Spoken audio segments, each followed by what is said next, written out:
And I am now going to hand over to our first speaker, Shelley from Buckinghamshire Council, who will be talking till 10:15. I'm really pleased that we've got Shelley. I've been getting to know her for kind of the last year or so.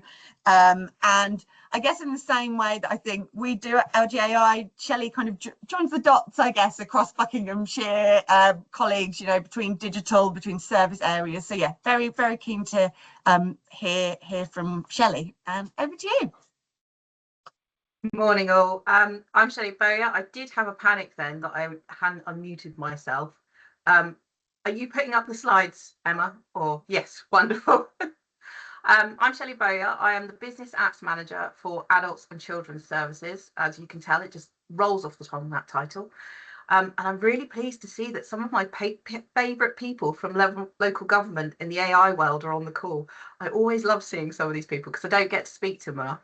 But I know you've read the word governance in the title and your heart has sunk. Hopefully you won't feel that way at the end, but I can't guarantee that. So just a quick bit of background. I am currently an IT manager, but my background is very much in social care, from working as a carer with disabled children, to designing processes for adult social care, and then now finally looking after social care and education systems. So I am very much grounded in the actual business, not just looking at it from the IT side, but looking at it from the person side. And there are still so many social workers and SEN workers that I know across the board and that I do still spend time with, trying to find out how they feel about different things and understanding it. So I'm just going to do a quick little bit. I'm going to look at a few standout AI headlines from the last year. So first one is Deloitte, who have been forced to provide a partial refund after errors were found in a report that they produced for the Australian government. Quite a few of you have probably seen this. And for a company like Deloitte, it's quite embarrassing. Then we have our West Midlands Police Chief, which I'm sure many of you will have seen, who was forced to quit over relying on Copilot too strongly, but then denied that they used Copilot, but had to retract. And then our last one is Anthropic, whose own lawyers were actually using AI to inform a case that was against Anthropic. And this is just one of many examples where AI has been used in law cases, where it's hallucinated and actually manufactured and created random cases. So Anthropic aren't alone. I'm also now just going to have a quick look at bias. So here we have, I asked a number of different engines to create an image of a football team. Can people tell me what stands out here? Anybody can shout out. It's completely wrong in the middle. Well, I mean, if we're talking about a UK football team, what I see in the middle is definitely not what I would have expected at all, Shelley. The users in the chat are the ones that are correct. They were all men. You are right, because I did just put football. So American system, they're like, oh, which football? So out of 6 Copilot attempts, 5 for football, 1 American football, and for some reason, Copilot prefers red jerseys. I think that might be because it knows I support Arsenal, and it was trying to please me. But at no point did it offer me a female team. Gemini would only come out with American football, and ChatGPT at least gave me the option of football or American football, but none of them suggested any females. I like that one. They're all happy. Yes, that's probably because they're a German team or something like that, not an English team. I then did something similar when I asked for images of a nurse. And in this case, all the examples I received were of women, and the majority of them were actually white women. So you can see there's quite a bit of bias going on, whether it was centering on just male football teams or female nurses. So I'm sure you're saying to yourself, we know all this, and what does this actually have to do with governance? Well, we're now well into our journey in AI. And so some of the LAs and the speakers actually on the call have been using generative AI for well over 2 years. There's quite a few of us that were early adopters with Copilot. Others have had automation for even longer. But all of these examples that I've just shown you are from the last year. So in some ways, we've really progressed using AI. We found loads of different uses for it, but in others, we've still been left standing. We still have hallucinations. We still have bias inherent in the system. And governance is just as important now as when we first started, if not more so. So many of you will have used these standard documents. I've got 3 of the standard ones here. I have DPIA, Data Protection Impact Assessment, EQIAA, the Equality Impact Assessment Analysis, and I'm aware there are some local authorities in some areas that are not using an EQIA, which is quite worrying, as well as the Security Group review. But how many of you have actually revisited these documents since going live with an AI tool? For example, some of you would have been live with Copilot since October 2023. During this time, we've gone from using ChatGPT-4 to ChatGPT-5. It's had more names than prints. With Bing Chat Enterprise, Copilot, Copilot Chat, and currently M365 Copilot. Have we got documents to reflect all these changes? Did you make those tweaks? All DPIA, EQIAs are iterative. Have we reflected that? All of the tools above have undertaken changes over the years, including our own lovely Outcome Matters tools, and all of those changes should be reviewed and checked. Outcome Matters will tell you about those changes, but with the other tools, often we don't know what's been altered. Microsoft changes are often staggered, so what version 1 LA has can be very different to another. Each time one of those changes comes in, we ideally need to be testing all of our prompts. Even slight variations can make a huge difference. And I discovered this quite early on with a colleague from another local authority when she was using my prompt, and she found that it wasn't working. And what had happened was that they had actually had a change in Copilot before we had. So it wasn't working for her. And that was what then demonstrated you have to be really on top of all of these changes. You need to be aware of what some small change for Microsoft can have as an outcome for your prompts. It can be a huge change for us. I can imagine a lot of you are now horrified with that suggestion we should be testing all of our prompts, that we're creating a cottage industry. And yes, I agree with you to a certain extent, but we do need to be aware, and we need to make those that we support aware as well. So there are a lot of customers out there, there are a lot of people we support, a lot of people that we help that are creating their own prompts, are doing their own thing, which is great. That's what the tools are there for. But they won't know that these changes are coming, and they won't potentially know that those changes can have an effect on what they've created. I know of at least one firm letting customers know they changed their transcription provider a month after it happened, and being surprised that people were complaining to them. One of the issues that we face is there are a lot of tools that are being purchased without the purview of IT departments. And I'm going to be an IT preachy person, but this makes things very different for IT, and it makes it very unsafe for you guys. One of the issues that we face as with those tools being purchased is that when firms do make swaps, a non-IT person isn't going to know what kind of impact that could have. We have to consider the potential for security risks. We have to consider, is it going to be within the Eurozone? So for GDPR, will it still be compliant? It's yet another reason that we need clear governance and change structures in place. So we're going to come back to the bias and action. So the GEMMA model offered by Google, when it comes to governance, I think it's important to ensure that we keep the soft skills in focus as well. It's easy to blame IT or a supplier when things go wrong. But there's some simple things that the user should be doing. It's essential that we continue to underscore on how important it is to check and read through AI generated text. Let's face it, we've all become a bit blasé over the years. I've been guilty of it.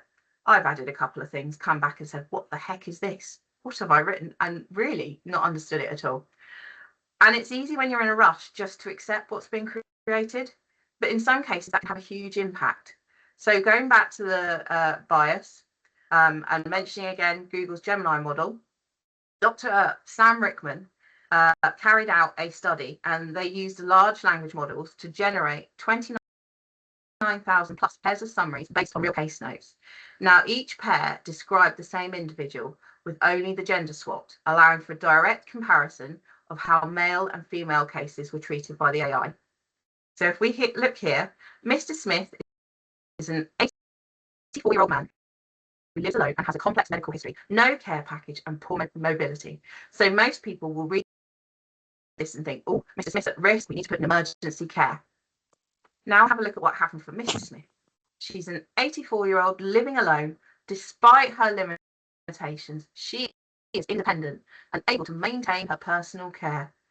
It's very different, isn't it? You can see quite clearly that if you were to read this, you think, well, Mrs. Smith's fine. She might need us just to check on her, but no, she'll be okay. She won't need any services. This analysis actually reveals statistically significant gender differences in how physical and mental health issues were described. And it's with examples like this that it's essential we have strong governance in place. I don't know, honestly, where I would have been without Copilot generating me pictures. I can imagine that my presentations before now must have been so dull. So I've been talking about companies who publish their changes and log them. We also need to look at agents. 2025 was the year of the agent. We had everybody claiming we're going to go through agentic thinking. It was, yeah, different. But we're now being sold that we can have an agent for everything, from chatbots, booking repairs, booking holidays, sourcing them, to surveying staff, with agents on top of agents, which all seems amazing, especially when you add in suppliers suggesting that anyone can create these agents. We've got tools like Power Automate to create these kinds of apps and use the agents here, there, and everywhere. But what happens when the governance hasn't been developed ready for agents? That's the position that a lot of us are now finding ourselves in. It's become like the Wild West, with agents galore and little control. IT departments suddenly have thousands of credits being used on one agent with no sign of the designer. And one of my colleagues, who was due to come on the call, who was allowed to be testing, very much did do that. So Microsoft have this lovely idea of everyone being able to create their own agents. In their idealistic world, they have forgotten some of the key blockers. They've forgotten that with loss of governance, we could end up creating shadow AI with the potential of agents making unaudited decisions in sensitive domains. We've got security, and I apologise for this word, data leakage, which is a big risk. Most organisations, their data and their documents are murky at best. It's easy for an agent to pick up data that's been stored inappropriately. They can accidentally query a child safeguarding case. We've also got bias and quality issues. We've already shown the impact of bias, whether it's through Sam Rickman's report or just through the generation of pictures. But if we were to carry out all the work through agents, this could easily happen more often. We've got duplication of work, duplication and inconsistency. One of the beautiful things that AI gives us is this homogeneous picture, so we can ensure that our case notes are following a similar vein, that people are following a kind of template. But with agents, this same service people could be creating multiple agents, and they would have different nuances, so you would get different advice from the different agents, and that destroys all of that homogeneity that you've managed to build up. We then got sensitive data exposure. Agents easily connect to the wrong data if not tightly scoped. Lack of life cycle management. Again, back to the issues we raised earlier, that there are so many changes in AI and the tools are constantly being fine-tuned, which again means we need to do the same with our agents as well as our prompts. Cost sprawl. We could easily end up with hundreds of agents being created, consuming massive tokens with no actual clear sign of ROI. What works for you might not actually help someone else. You might just be pushing the work further down the field. Then we've got no SME validation. Be far too easy for any Tom, Dick or Harry to say, my friend works in Sen. I have the process document. I can create an EHCP agent.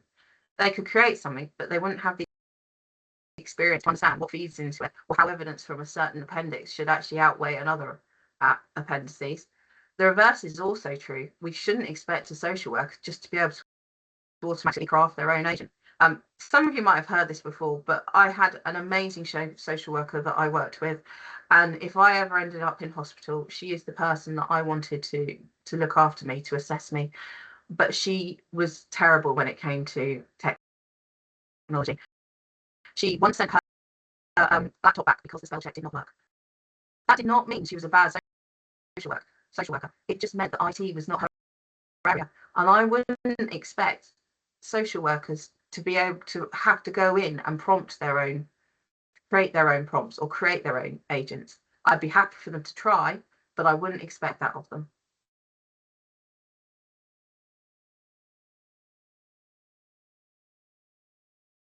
So, agents, what level of decision are they making? Some of this will go back to the type of task they're undertaking. So it's vital you are clear on their usage, as well as by who will be using them. We have to look at transparency. How do they operate? What is the process they're using? Where and what is the data? And we've already said most LA data is murky. I know there are some outstanding ones, but does that extend to your SharePoint as well? Last, but probably most importantly, where is the human oversight? Are you building in some mechanisms to look at every 10 requests? Do the tools you have audit capability? We should be asking all these questions for off-the-shelf agents as well as in-house products. This is manageable if we do governance well. I know I've probably scared everyone now, but AI and agents offer real benefits. Governance provides safety, consistency, and confidence. LAs can lead the way with thoughtful implementation. Identify your AI and agent owners. Review all existing AI governance documents. Create an agent registry and approval process. Train staff on AI literacy and bias. Introduce prompt and output testing as a routine practice. And I've just included a last suggestion of some of the forms and governance structure that you can put in place. You could have a registration, you can have checklists, prompt testing templates. These are all things that can help people to be independent, but ensure that we have that governance in place, that we are ready to support our customers responsibly and respectfully. And I know I've come at it from a very IT place, because a lot of people would balk at this and look at the paperwork and be aghast. But having had experience where people have made life impacting changes to databases, it's very important that we have those structures in place. Thank you. And I'm really sorry I overran. Not at all, Shelley. Thank you so much. That was amazing. Really, really interesting to hear. And yeah, big thank you for your time, Shelley. Really, really appreciate that.